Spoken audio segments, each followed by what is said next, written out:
Alright, Chapter 8 Rules. Oh, new deities for Starfinder. Let's see what they've got. Oh, here's one they haven't had before. Lambatuine, the Polyphonic Collective. Lambatuine is a divine collective who eagerly embraces new concepts and ideas, argues over everything, and quickly moves on. They are omnipresent in all infospheres. Areas of concern: infospheres, pop culture, and memes. Well, I guess you could say I'm a believer. I should probably go ahead and apologize in advance to all of the viewers of this channel because I am definitely going to have way too much fun with a deity of memes in the Starfinder setting going forward.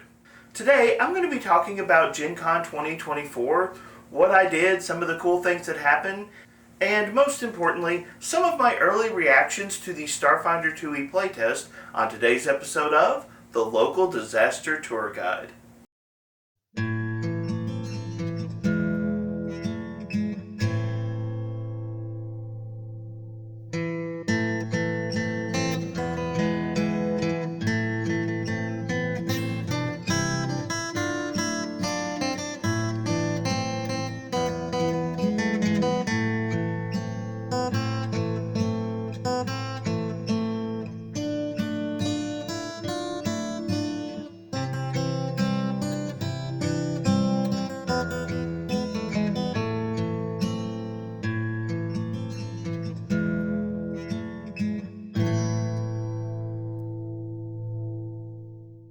Hello travelers and tourists, my name is Mark and I am the Local Disaster Tour Guide. That's right, I am a storyteller that's a little bit nervous about checking his bank account balance now that I'm home from Gen Con. I'm not the only one, right?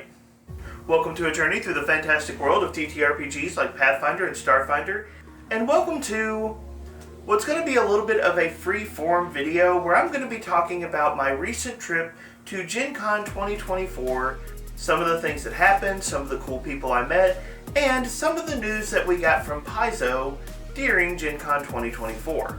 I'll go ahead and say up front that this is mostly going to be a video for listening to. You don't necessarily have to watch this video. I might try to find a few pieces of artwork that Paizo showed off during Gen Con, just to have something on screen that you can look at. But most of this video is just going to be a talking video, so if you just want to listen to this in the background, you can go ahead and do that. But I wanted to do a video about my trip to Gen Con 2024 and talk a little bit about my reactions to the different things that Paizo announced and some of the topics that we will be diving into a little more in depth in the weeks to come. And the first thing that I want to say about Gen Con 2024 is, as a collective whole, this was the best Gen Con experience I've ever had. I feel like this is the first time where I've really just hit the right rhythm of Gen Con to really maximize the number of games I got to play, the number of people I got to meet, the number of things that I got to do. With so many things going on, it can be hard to strike the right balance and know what you want to do and when you want to do it. But this year just kind of felt like one of those instances where everything was falling into place and everything was going really smoothly, and it led to a very, very positive experience overall.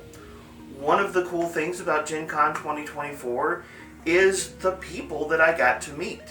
There are several people that are friends of this channel that I've gotten to talk to over the internet that I got to meet for the first time in person at Gen Con 2024. So this year I got to hang out with Stephen Glicker for a little bit. I got to hang out with Hillary Moon Murphy. And it was really cool for me to get to hang out with people that I've only known over a computer screen before. So that was a really awesome thing about the show this year. And then there was another first for me as a content creator in that this is the first Gen Con that I've gone to where someone just randomly stopped me and said, "Hey, are you the Local Disaster Tour Guide?" That's never happened before. I've had opportunities to meet people at Gen Con before, but this was the first time that someone just randomly stopped me and kicked up a conversation with me, and that was a really surreal but awesome experience. It was really cool, and Manny, if you're watching this video, it was awesome to meet you. I'm glad we got to talk. getting to see people face to face and talk to people face to face was a really positive experience, and it really made for a wonderful show for me. And on that alone, I could say that Gen Con was a fantastic experience, but there were also a lot of games to play and things to do, and Paizo information to get hyped about that led to a very positive experience as well. However, before I leave the subject of personal interactions, one thing that I would really like to shout out is the people who were working at the Paizo booth this year. Several people from my home gaming group actually got to go to Gen Con this year. We had a really sizable group that got to go up, and one of the people who is a regular part of my group mentioned that while they were at the Paizo booth, they saw several instances of the Paizo employees really just going the extra step to help people have a positive experience and be supportive and help people find things. And I have to say that I saw the same thing of the folks at the Paizo booth. They were truly going the extra mile for the people who were there at the convention, and it was really awesome to see. I made an effort to tell one of the people at the Paizo booth that I really appreciated how much they were doing for the people who were at the convention, and they were very humble about it, and they just said, we enjoy being here, it's awesome to be around other nerds. And I do think that that mentality does lead to high quality service. But I do think it's worth shouting out all the people at the Paizo booth who really did step up at Gen Con to help people have a positive experience.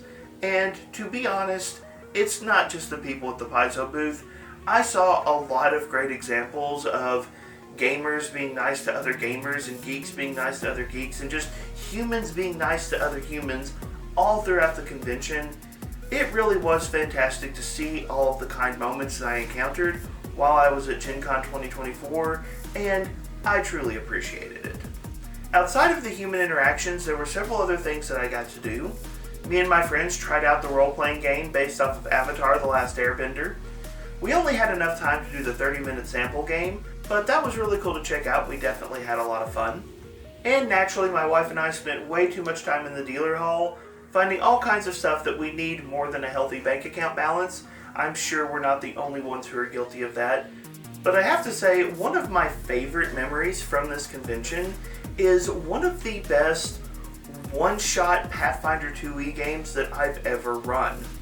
On Saturday night, I had the opportunity to sit down with a couple of my normal players, and then one of our friends that we know, and then someone that we just randomly met from the convention center, and we did a pickup Pathfinder 2e one-shot. And I don't know if you've ever had one of those games where it's just everything is clicking and everything is flowing perfectly and the dice are just telling an absolutely amazing story. But we had one of those moments on Saturday night, and it was truly one of the best just standalone Pathfinder games I've ever played. And it's one of those games I'm going to remember for a long time just because of how much fun that we had playing it. Still, as a content creator, I need to take some time and talk about the things that Paizo announced and my initial reactions to some of the things that I saw from Paizo. So, two of the things that I want to talk about today are the upcoming Lost Omens book, Rival Academies, and my early experiences with and thoughts on the Starfinder 2e playtest. So first up, Paizo spent a lot of time talking about upcoming products and things that we can expect for Pathfinder and Starfinder. Now, a lot of the stuff that they talked about is stuff that we've heard about before. So they talked about the War of the Immortals and some of the content that's going to be coming up with that. I'll go ahead and tell you, it was really, really hard for me not to just flip open the new Pray for Death adventure path and go, what happens, what happens, what happens? I resisted the urge, but I wanted to know. They spent a lot of time talking about those books and what we can expect. There's some pretty exciting stuff coming up. But the book that I'm pretty sure was the new announcement for Gen Con, at least this is a book I was not aware was coming out, is a book for the Lost Omens line called Rival Academies. The premise for this book is that there is going to be a new magical academy that is near the Sarkoris Scar, the area of the world that used to be known as the World Wound back in Pathfinder 1st Edition. And this new school, this new magical academy, has invited several other magical schools to come together and share ideas and and basically just learn from each other. And I'm going to go ahead and tell you, this is very much a book that I am hyped for. I have long said my favorite class in TTRPGs in general is the Wizard. I love the Wizard as a concept, and if you go from D&D to Pathfinder to other tabletop games that are out there, I very much gravitate towards the Wizard as a class. And while Paizo has specifically noted that Rival Academies is about more than just wizards, they're going to have options for other character classes as well.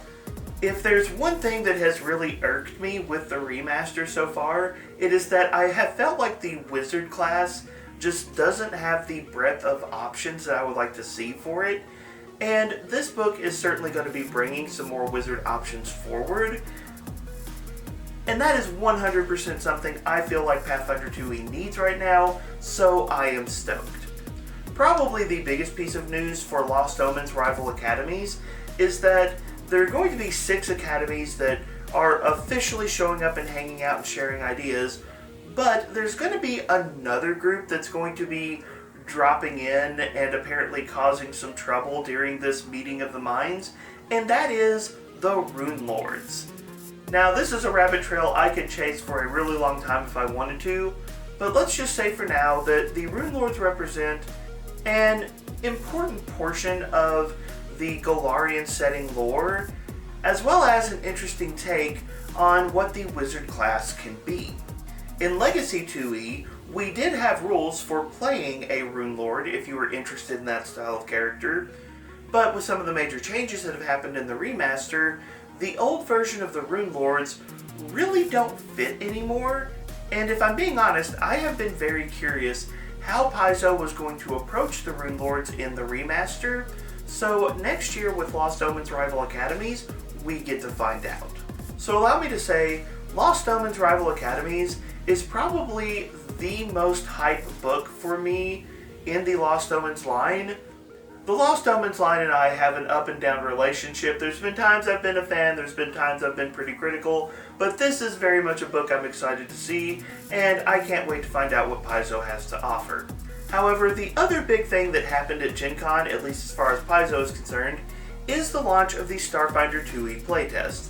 Now, I picked up a physical copy of the playtest, but you do not have to pay for a physical copy in order to participate in the Pathfinder 2e playtest. There is actually a document that you can download entirely for free, and I will throw a link to that page in the video description so that you and your friends can play some Starfinder 2nd Edition, playtest the options that they've put out, and give feedback to Paizo as they develop the next edition of Starfinder. My group is definitely going to be doing some Starfinder 2e playtests. I actually picked up the Playtest Adventure, A Cosmic Birthday, and I plan to start running that for my group sometime next month. If your group is interested in participating in the Starfinder 2e playtest, you can download the playtest document for free, but there are a couple of things that you're going to need. Because the Starfinder 2e and Pathfinder 2e rules are intended to be cross-compatible, they've deliberately focused the playtest document on the aspects of the rules that they want to playtest. In other words, you need to know and understand the rules for Pathfinder 2nd Edition in order to play the Starfinder 2e playtest. If you're a player, you'll need the player core for Pathfinder 2e. If you're a storyteller, you'll need the GM core for Pathfinder 2e. Those will have important references for anyone who wants to do the Starfinder 2e playtest. The Starfinder 2e playtest document and book are just focusing in on the content that Paizo wants to test as they are developing Starfinder 2nd Edition. Also, I'll go ahead and tell you that the Starfinder 2e playtest document and book do not have rules for Starship Combat yet.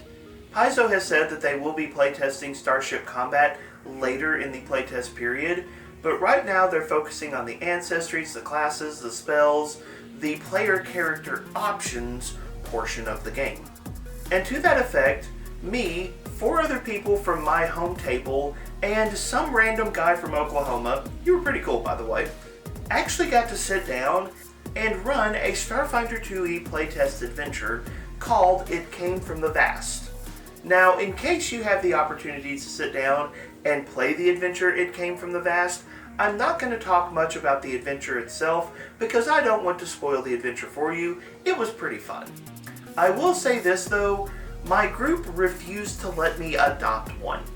But I did want to talk a little bit about our experiences with the Playtest Adventure and some of my thoughts, some of the things that I observed. One of the big limiting factors for my group is that the gaming schedule at Gen Con is very aggressive. It's one of those, you sit down at the table and it's go, go, go. And to that effect, the adventure was, for our group, a little bit rushed. Our group definitely enjoyed the adventure, but we had about an hour and 45 minutes to complete an adventure that I feel like would be best played in the span of about 3.5 hours. So a lot of the content for us was pretty rushed, and I wish we'd had a little bit more time to really get into the experience of the game. But even moving at what felt like an accelerated pace, the adventure It Came from the Vast was a lot of fun, and I did get to see some things about Starfinder 2e that I really liked. Now, going around the table, the random guy from Oklahoma that gamed with us, he was playing the new operative, and I felt a little bit bad for him because one of the scenarios that we wound up in, he really wasn't getting to test everything that his class was capable of. The operative felt a little bit held back in the scenario that we were playing, so I can't say too much about that class. Next to him, one of the people that games at my table was playing the Mystic, and the commentary that he offered is he really thought the Mystic had an interesting design. He said he had a lot of fun reading over the Mystic's new spells, and he saw a lot of things that he thought would be interesting in a larger campaign, but kind of due to the rushed nature of the game that we were playing, he felt like he didn't get to experience all that the Mystic had to offer. Next to him were two other people that were from my home game, and they were testing out the Soldier and the Solarian, and allow me to say that the Soldier and Solarian in that scenario both proved pretty solidly effective. Early on during the adventure, when it was mostly focused on exploration, I will say that it seemed like the Solarian player just kind of hung back and didn't have as much to do, but once we figured out what came from the Vast, the Solarian player was able to dive right into combat, and they seemed pretty effective right out of the gate.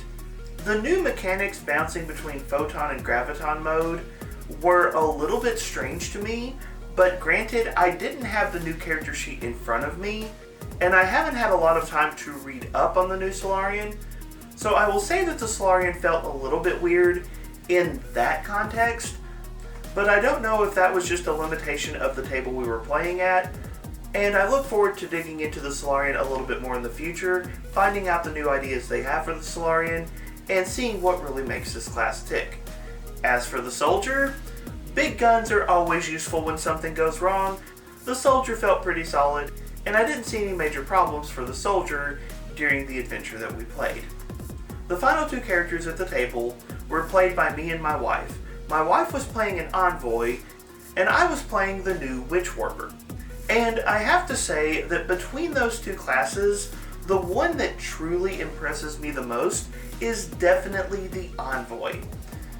And I'll tell you why the Envoy impresses me. The game master at our table made a mistake and completely skipped over my wife for about a round and a half before he realized that he had accidentally left her out of initiative. There was a significant chunk of the time where my wife was not able to use any of the active abilities of her class, and she could only shout out reactions whenever they were appropriate. And despite the fact that my wife was only contributing reactions, she was contributing to the team in noticeable ways. That impressed me. And then when the game master realized he had been skipping over her, she got to make up a couple of rounds of actions and really contributed to the team, but that's an entire extra story. I just have to say, the design of the new Envoy is really, really solid. It's one of the classes that I've been reading the most of because I was very impressed to see it when my wife was playing it. And as someone who wasn't a fan of the Envoy in Starfinder First Edition, seeing the ideas that Paizo has brought forward to Starfinder 2nd Edition, I definitely think that the new Envoy design is top-notch. As for the Witchwarper, overall I was pretty impressed. Kind of like my friend who played the Mystic, I saw a lot of stuff that felt really cool. I saw a lot of stuff that I thought would be enjoyable to use, but I kind of feel like the rushed experience we had at the table, where we were trying to cram a lot of stuff in a short period of time, I feel like that prevented me from getting a full feel of what the Witchwarper is capable of doing. But even in the short experience I had, there were several things that stood out. For example, one of the reactions I had as a Witchwarper is called Warp Wound, where when I take damage, I can just reflect some of that damage either to a willing ally or possibly back onto the enemy that hurt me. That was something that was a lot of fun to use. Also, there's a new level 3 spell that feels like it's supposed to be the Starfinder Fireball. It's called Flash Fire. That spell was a lot of fun. I'm being generalized here, so I'm not going to dive into the details, but I definitely had fun when I got to throw Flash Fire out, and it's a spell I feel like I'm going to take a lot whenever I get to play Spellcasters in Starfinder 2e. Definitely fun. One of the things I was a little frustrated by, at least in the particular playtest game that I played, was my Quantum Field ability as a Witchwarper. Quantum Field is one of the core mechanics of the Witchwarper class, and in the particular adventure I was playing, it came from the Vast. I only really got to use that ability once, and it ultimately didn't feel like it was very impactful the time that I did use it. That was a little disappointing for me. I wish that I could have made more use of my Quantum Field ability during play, because it just felt a little strange that I wasn't using my core class ability very much. Other than that though, I did have a ton of fun playing the Witchwarper, and it is still a class I am very much excited to use at the gaming table. There are a lot of really big changes that I plan on diving into future videos, but it very much remains a class that I am excited to use. So that kind of covers all of the major things that I got to do while I was at Gen Con, the people I got to meet, the things I got to play, and my early experiences with the Starfinder 2e playtest. All in all, it was a fantastic trip, I had a wonderful time, and I can't wait to go back next year. But the time has come to turn the conversation over to you. Did you make it out to Gen Con this year? If so, what kind of experiences did you have? Also, are you excited for any of the upcoming products from Paizo? Or have you had the opportunity to dip your toes into the Starfinder 2e playtest? If so, what impresses you, and what do you think might need a little bit of work? Be sure to jump down to the comments section and let me know. And as always, thank you so much for being here. Thank you so much for being part of the conversation. Have a wonderful day.